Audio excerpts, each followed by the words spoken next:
Coba deh, sekarang lo coba bayangin seseorang yang punya gangguan jiwa.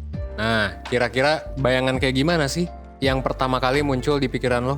Apakah lo ngebayangin orang yang berbahaya, ngelakuin tindakan kriminal, atau orang yang berkeliaran di jalanan? Nah, sebetulnya bisa dibilang bahwa bayangan yang gue bilang tadi ya, itu mungkin adalah bayangan yang cukup banyak ya secara umum muncul pada orang-orang. Kenapa? Karena stigma yang terjadi di masyarakat gitu. Yang kayak ya sebenarnya memang itu adalah pandangan mainstreamnya sekarang. Nah meskipun kalau kita lihat realitanya, menariknya adalah justru yang terjadi itu malah sebaliknya. Orang-orang dengan gangguan jiwa justru lebih mungkin buat jadi korban dibandingkan jadi pelaku kejahatan. Bahkan penelitian sendiri menunjukkan bahwa orang dengan skizofrenia itu 11 kali lebih sering menjadi korban kriminalitas dibandingkan populasi umum. Terus kenapa ya gangguan jiwa itu sering banget disalahkan ketika seseorang ngelakuin hal buruk? Well, salah satu jawabannya adalah di layar HP, di layar laptop atau di TV kalian. Nah, di dalam media. Makanya di video kali ini, gue bakal nyoba nih untuk mengupas hal nggak akurat apa aja yang sering kali digambarkan oleh media terkait dengan permasalahan kesehatan mental, dan gimana supaya lo bisa menyikapinya.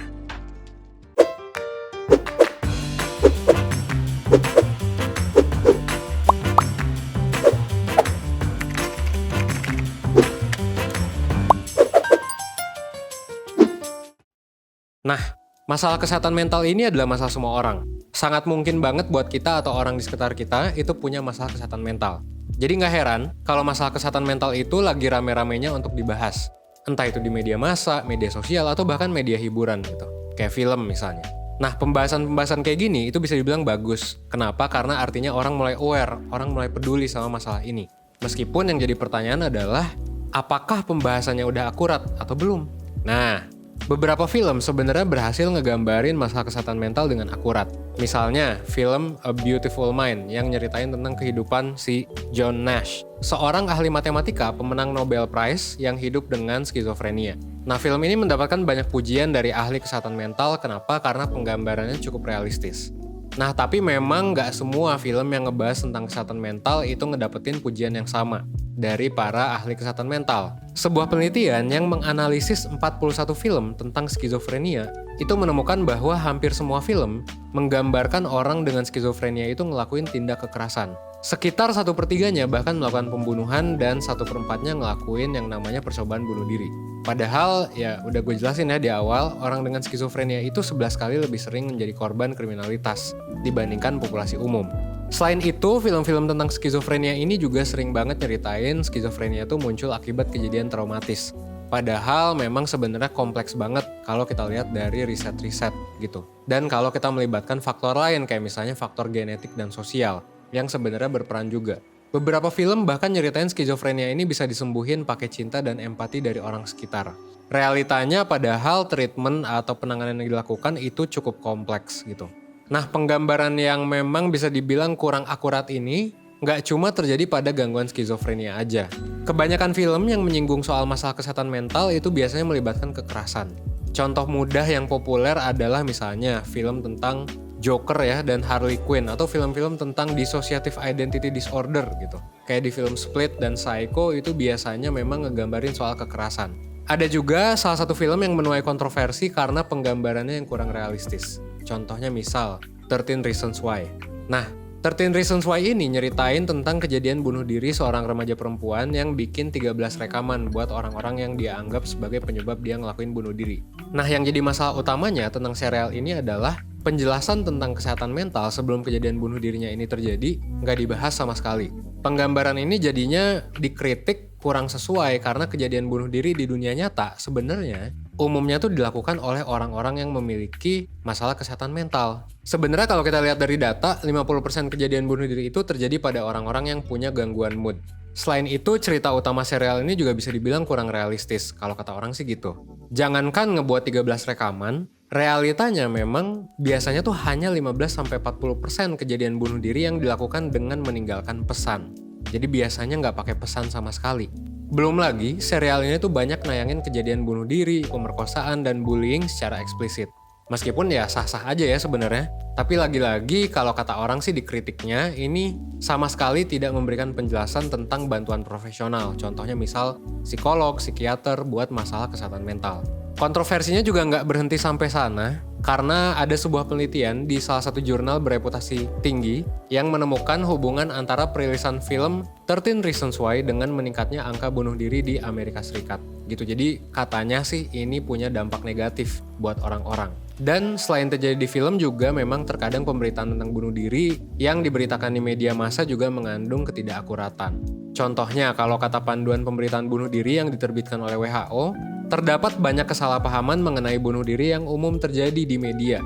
Paling sering adalah kasus bunuh diri yang sering dianggap terjadi karena satu penyebab tunggal aja, gitu ya. Jadi pemicu biasanya dianggap sebagai satu penyebab tunggal dalam judul atau dalam peliputan beritanya.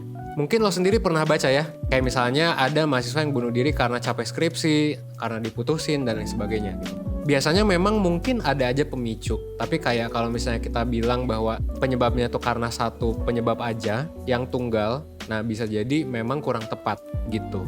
Pemberitaan kayak gini sebenarnya memang bisa dibilang terlalu menyederhanakan masalah bunuh diri, karena realitanya ada banyak banget faktor penting lain dalam kejadian bunuh diri. Ada faktor psikologis lah, ada kondisi biologis, bahkan keadaan sosial juga bisa ngaruh ke memang gimana orang itu mau melakukan percobaan bunuh diri. Nah, tadi kan kita ngebahas media massa ya, yang notabene memang pemberitaannya itu dilakukan oleh profesional. Nah, sekarang gimana dengan media sosial? Well, kalau menurut gue pribadi, masalah yang terjadi di media sosial itu memang berbeda gitu. Bahkan bisa dibilang udah next level. Kenapa? Karena di media sosial itu bisa sampai pada tahap glorifikasi. Maksudnya apa? Jadi kayak orang-orang tuh bisa jadi ada beberapa kasus kayak gini, glorifikasi kesehatan mental di mana orang tuh menganggap gangguan mental tuh dalam tanda kutip keren gitu dan menjadi sebuah pembenaran atas perilaku yang merugikan orang lain. Mungkin lo sendiri pernah nemuin bio-bio medsos yang tulisannya anxious atau depressed dan lain sebagainya gitu. Meskipun konotasinya beda-beda ya, tapi kayak kalau dikritik oleh orang-orang ini tuh seakan-akan pengen bilang bahwa ya punya gangguan mental itu adalah sesuatu yang bisa dibilang dalam tanda kutip membanggakan. Buat beberapa orang sih kayak gitu.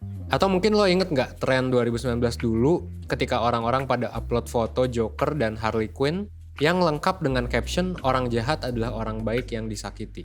Nah, hal ini sebenarnya ngebuat banyak pihak termasuk psikolog, psikiater, dan praktisi kesehatan mental ya, itu buka mulut dan berpendapat bahwa ya ini tuh kurang tepat gitu.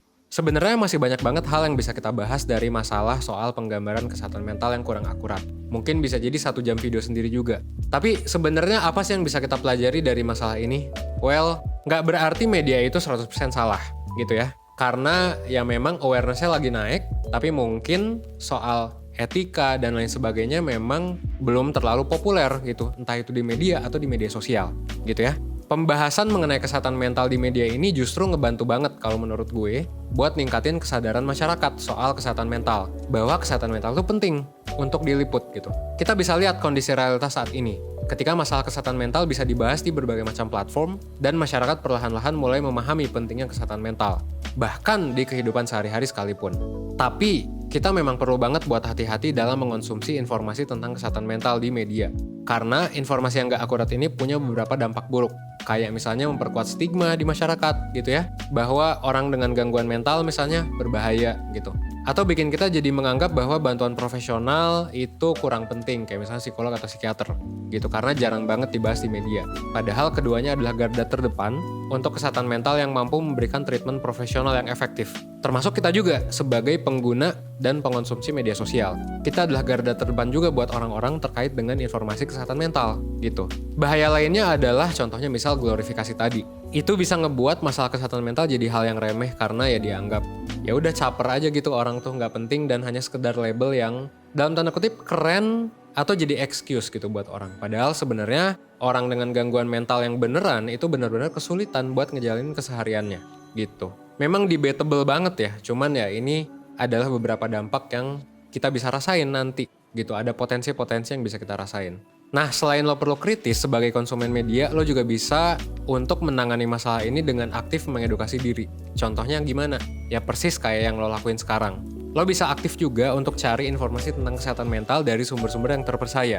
Meskipun itu 1%, kita juga rentan sama kesalahan. Banyak dari video kita yang memang dikritik kadang-kadang sama psikolog bahwa ya kurang tepat. Jadi kalau menurut gue juga ini ngasih tahu ke teman-teman untuk selalu double check gitu. Mau materinya dari manapun selalu double check. Dan aktif aja untuk nyari sumber kesehatan mental dari yang terpercaya gitu. Akan oke banget kalau misalnya lo mulai baca buku-buku dan artikel ilmiah mengenai kesehatan mental. Atau yang paling mudah ya konsumsi aja konten-konten yang dibuat oleh sesimpel dari 1% misalnya. Mulai dari YouTube, blog, podcast, Instagram, Twitter, dan berbagai kanal informasi yang kita kelola yang lain gitu. Nah, sebagai salah satu bentuk untuk mencapai yang kita bilang sebagai hidup seutuhnya, 1% juga mengedepankan pembahasan tentang awareness serta masalah kesehatan mental. Dari masalah sehari-hari yang basic sampai yang berat gitu. Kita bahkan punya playlist kesehatan mental yang bisa lo akses dengan pembahasan yang cukup mudah dimengerti. Kalau menurut orang-orang sih kayak gitu. Nah, kita bikin video kayak gini tuh memang karena kita pengen orang-orang tuh dapat informasi yang akurat tentang kesehatan mental biar bisa memahami apa yang sedang terjadi dan supaya orang-orang mendapatkan penanganan masalah secara tepat.